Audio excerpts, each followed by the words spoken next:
Hello दोस्तों। आज आपका मेरे चैनल पे स्वागत नहीं होगा क्योंकि आज आपको दी जाएगी मुबारकबाद मेरी तरफ से आप सभी एएलपी और टेक्नीशियन का फॉर्म भरने वाले कैंडिडेट्स को और बनने का सपना देखने वाले एस्पिरेंट्स को। क्योंकि दोस्तों वैकेंसी अब बढ़ गई है और जिनके चांसेस एएलपी और टेक्नीशियन बनने के लिए 60% लग रहे थे, अब उनके चांसेस दोस्तों 90% हो गए हैं। बस आपको कुछ चीजों का ध्यान रखना है जो हम आज इस वीडियो में बात करने वाले हैं, और इस मौके को दोस्तों आप भुनाइएगा, एक सीट अपने लिए जरूर निकालिएगा, ये मेरा कहना है। और आज हम जिन चीजों पे बात करेंगे वो आपके मन में जहन में जरूर है कि हम आरआरबी को चेंज करें या ना करें, हमारा आरआरबी जोन जो हमने चूज किया है उसको सिलेक्ट चेंज करना चाहिए या नहीं। और अब वैकेंसी बढ़ने के बाद में सीबीटी 1 की कट ऑफ कितनी हो जाएगी, कितनी हुई है, ठीक है। कुछ कुछ बच्चे ऐसे हैं जो पहली बार फॉर्म भर रहे हैं तो उनको सिलेक्शन प्रोसीजर का ही नहीं पता है। बहुत सारे मेरे इंस्टाग्राम पे आते हैं कमेंट्स की सर बताइए हमें। तो भाई आपको जब तक पता नहीं होगा कैसे आप फाइट करेंगे, कैसे आप लड़ेंगे।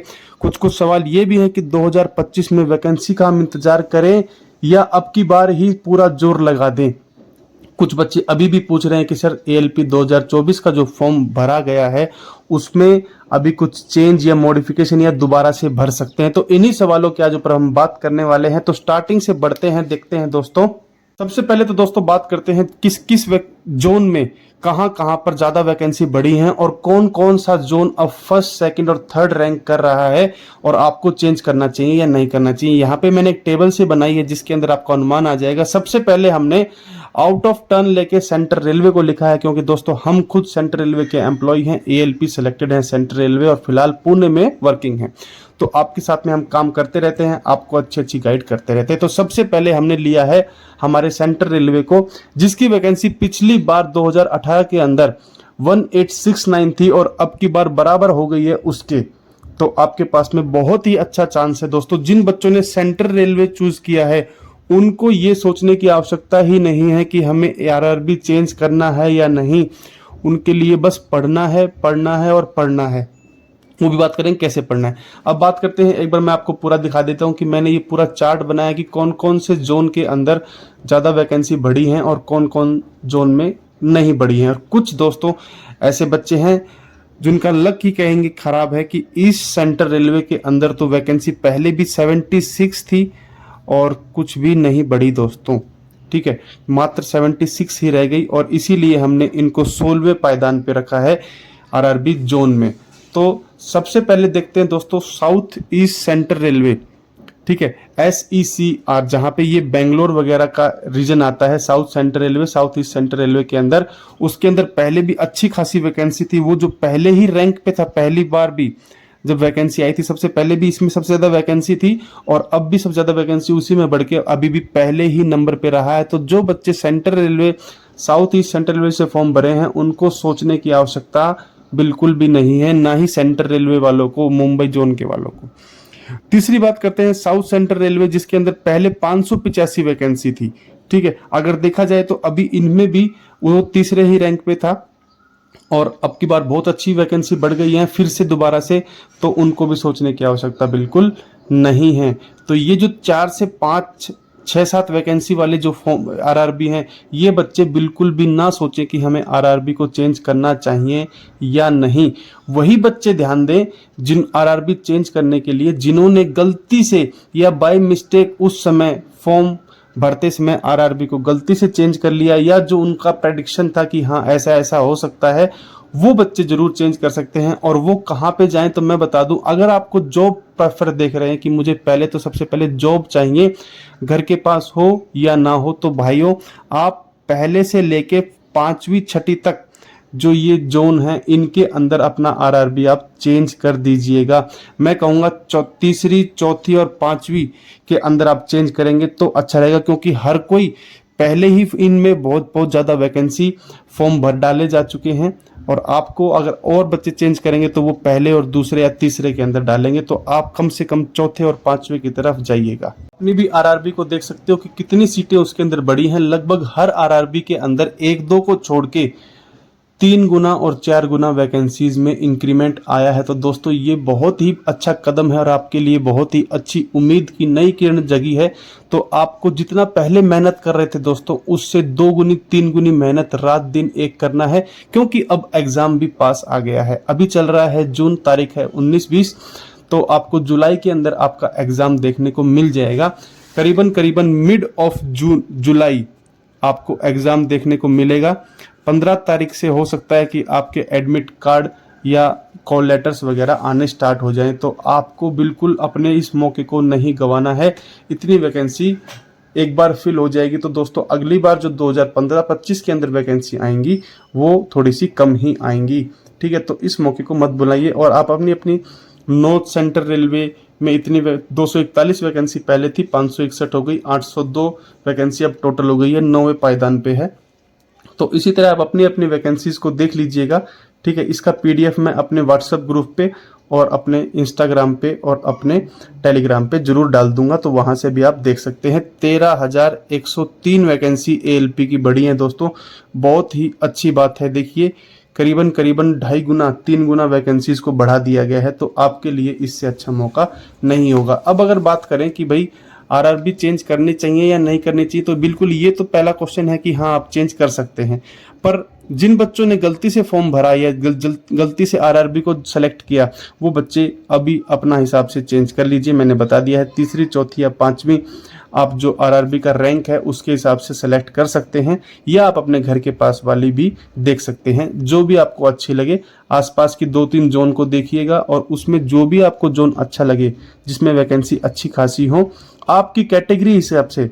ठीक है, आपको ये देखना है कि मेरी जनरल कैटेगरी है तो उसमें कितना आया है वैकेंसी, तो उसके हिसाब से देख के आपको फॉर्म को भरना है। अब दोस्तों बात करते हैं मेन जो आपका प्रश्न रहेगा, इस पे हम एक प्रॉपर वीडियो भी बनाएंगे, आपको तैयारी कैसे करनी है उसके हिसाब से भी।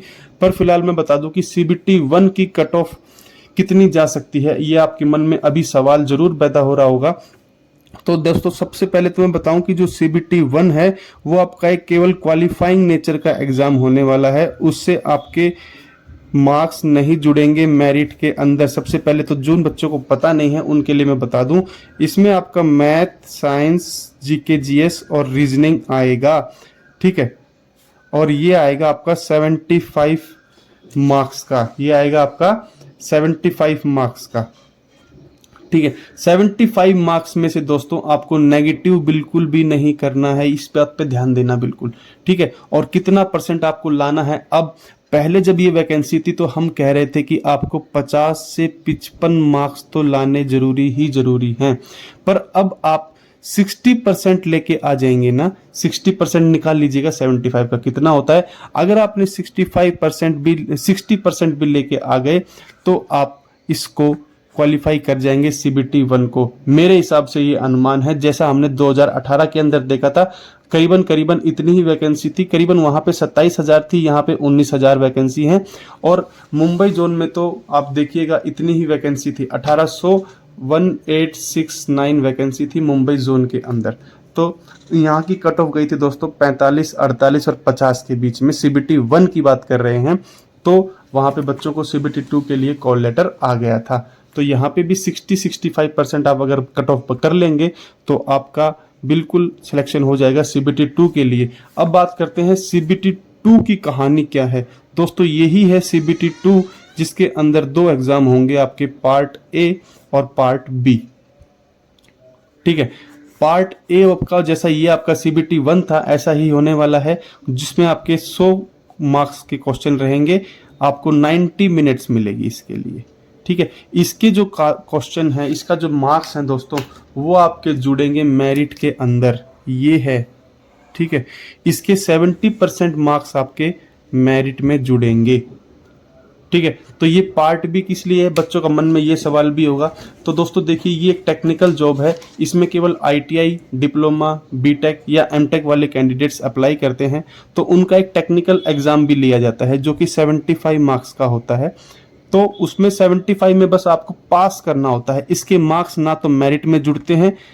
पर अगर आपने 35% मार्क्स इसमें नहीं लिए 75 के, तो आपके यहीं से सफ़र एएलपी का ख़त्म हो जाता है। फिर आपके इतने इसमें भले ही 100 में से 100 मार्क्स क्यों ना आए हों, आपका कोई मैटर नहीं रहता है, तो इसको बस पास करना है। अब बात आती है 70% इसका जुड़ा, तो 30% कहाँ है, क्योंकि 100% से तो मेरिट बनेगी ना।